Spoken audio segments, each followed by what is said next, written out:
গড়িয়া পূজা উপলক্ষে যেটা কত বছর ধরে এইভাবে করতেছেন এই এলাকায়?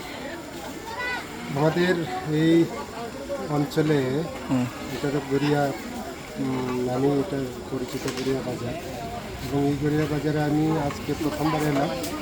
শুনেছি এটা প্রায় 32 বছর ধরে চলছে, এবং বাবা গড়িয়ার যে রূপ, যে রূপে এখানে পূজা করা হয় সেটা খুবই অদ্ভুত, এবং সারা ত্রিপুরায় যেভাবে গড়িয়া পূজা করা হয় তার থেকে সম্পূর্ণ আলাদা। এখানে যতটুকু আমি জানি এটা প্রায় 32 বছর ধরে সম্পূর্ণ সাত্ত্বিক রূপে এই গড়িয়া পূজাটা করা হয়। এখানে কোনো বলি চড়া হয় না, সম্পূর্ণরূপে প্রসাদ এবং ভোগের দ্বারাই এখানে পূজা করা হয়।